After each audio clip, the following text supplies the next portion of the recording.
안녕하세요, 김용수입니다. 오늘은 봄의 소식이라고 하는 시를 이야기해 볼까 합니다.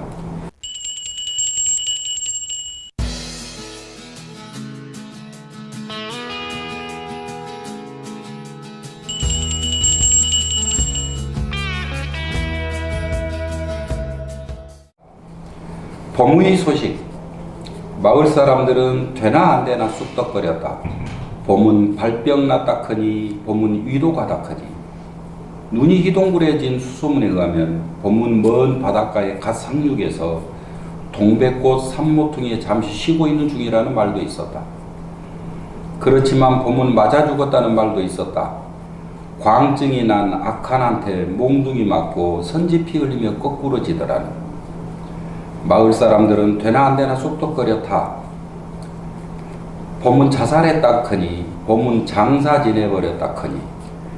그렇지만 눈이 휘둥그레진 새 수소문에 의하면 봄은 뒷동산 바위 밑에 마을 앞개울 근처에 그리고 누구네 집 울타리 밑에도 몇 날 밤 우리들 모르는 새에 이미 숨어와서 몸단장들을 하고 있는 중이라는 말도 있었다.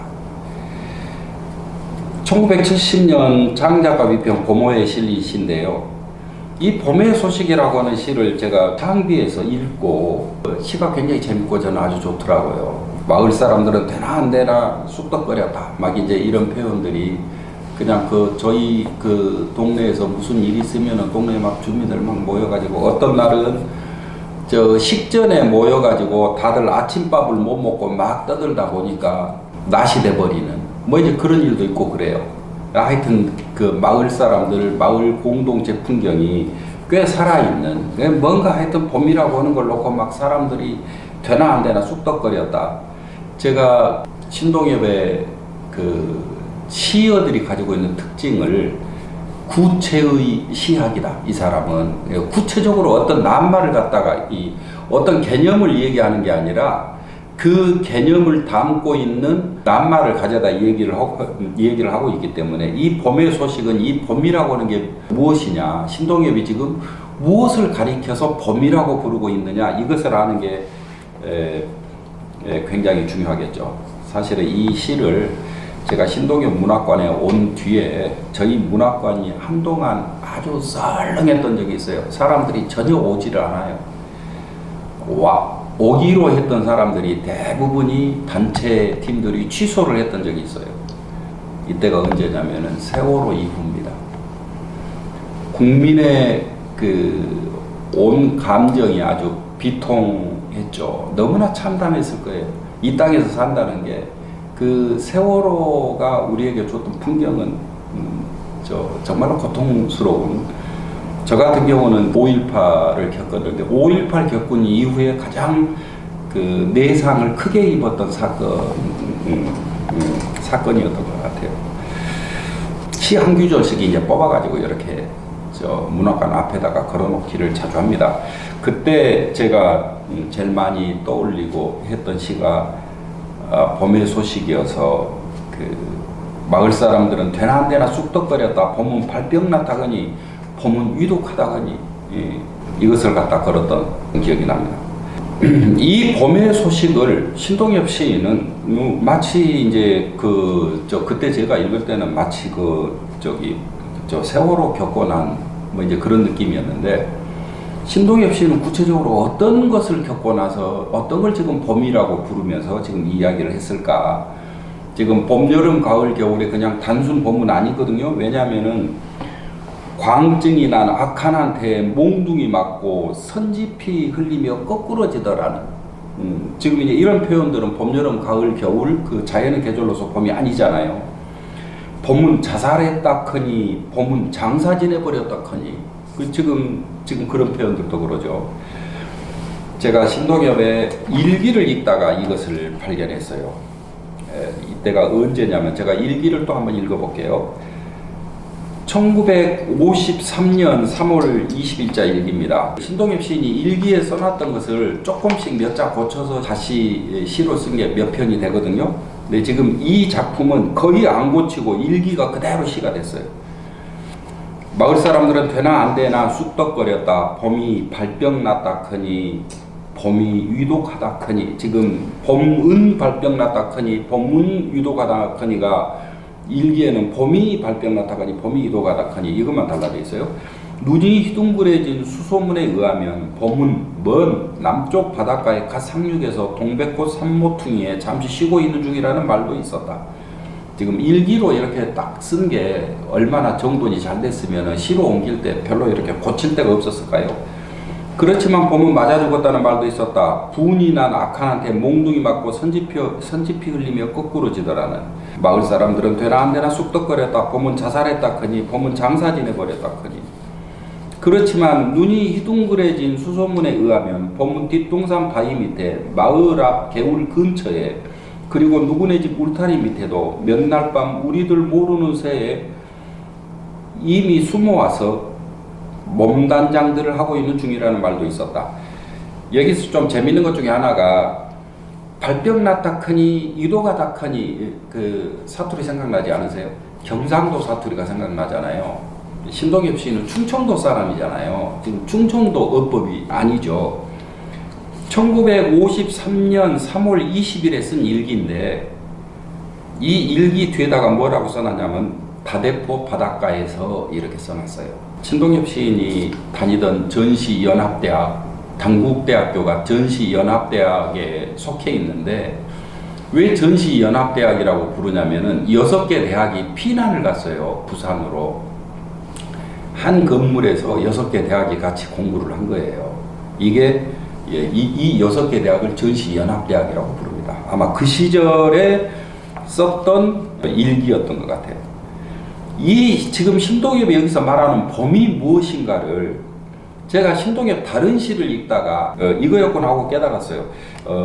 이게 6.25와 관련된 소식일까? 혹시 빨치산들이 기다리는 봄을 말하는 걸까? 뭐 이제 이런 생각을 제가 조금 해봤었거든요. 신동엽의 다른 시를 보니까 이렇게 되어 있습니다. 봄문이라고 하는 시예요. 이 시는 어디에 발표를 했냐면은 한국일보에 1968년에 발표했습니다. 봄은 남해에서도 북녘에서도 오지 않는다. 너그럽고 빛나는 봄의 그 눈짓은 제주에서 두만까지 우리가 디딘 아름다운 논밭에서 움튼다.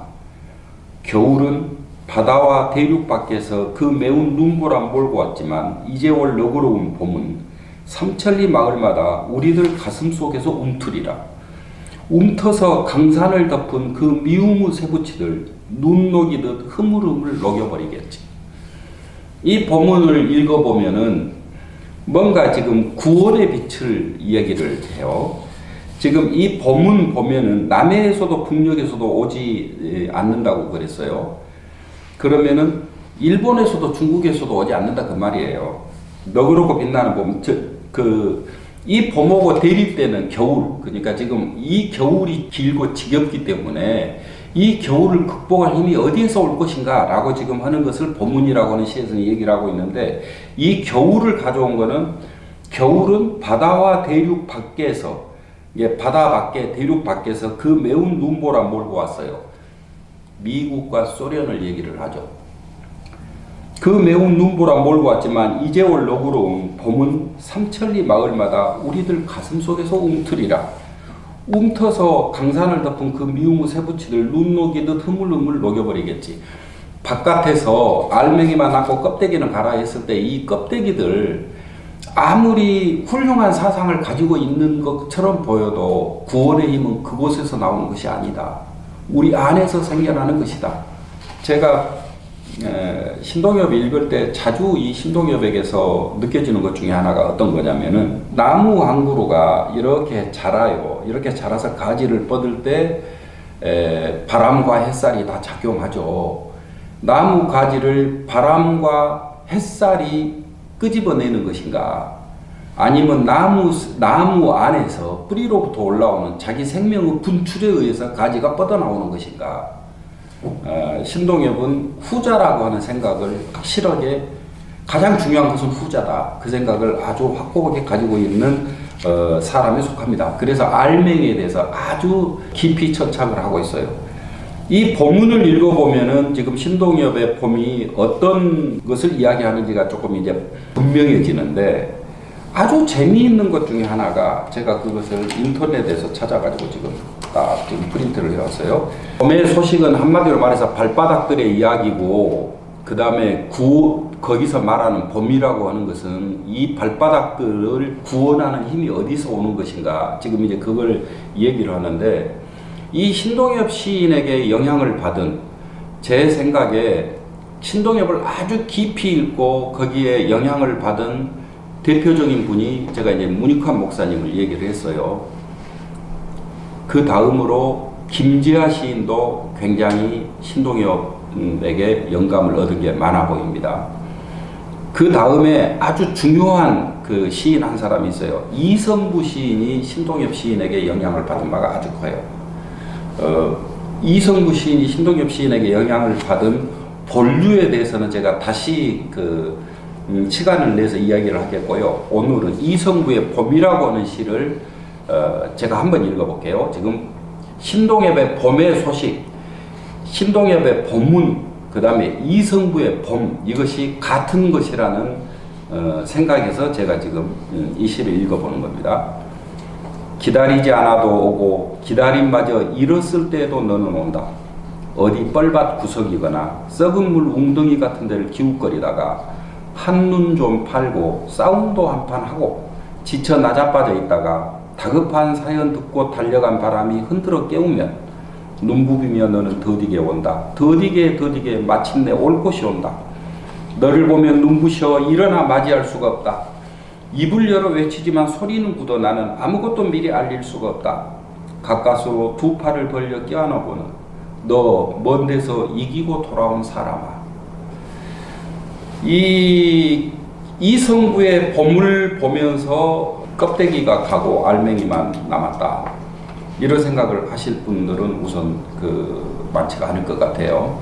신동엽의 봄의 소식에서 본문을 거쳐 이성부의 봄까지 이렇게 딱 보면 이게 정확하게 뭔 문제를 얘기를 하고 있냐면은, 지금 이 고통의 근원이 어디에 있냐면, 이 겨울의 근원이 외세의 힘들을 막 끌고 들어와 가지고 그것 때문에 산산조각이 나버린, 근거지 자체를 박탈당해버린, 그래서 그 근거지가 필요한 분단체제의 발바닥들, 분단체제 속에서 살고 있는 하층민들, 민중들의 구원의 문제다. 이게 이렇게 생각하면은, 제가 2019년에 신동엽의 껍데기는 가라가 가장 많이 회자되리라고 이제 그렇게 예측을 해본 적이 있는데, 이제 가장 큰 이유가 아마도 평화협정이 2019년에 체결될 것이다. 그러면 신동엽의 염원이 50년 만에 현실로 구현되는 것이다. 그 신동엽의 염원을 신동엽만 가졌던 것이 아니라 이후에 계승해가면서 이 땅의 지성들이 면면이 이어왔는데, 이성부의 봄이 1970년대 아주 시적으로 많이 다듬어져 있고 훌륭하게 1970년대 그 문제를 이야기를 한 게 아닌가, 이렇게 생각을 해봅니다. 이성부의 봄도 신동엽의 봄하고 똑같이 분단 문제를 극복하고, 이 공동체가 발바닥들의 세상이 온전하게 자기 근거지를 확보해서 자기 생명을 튀어갈 수 있는 상황이 되는 것, 이것이 이제 이 사람들이 말하는 봄이라고 그렇게 생각이 듭니다. 이상.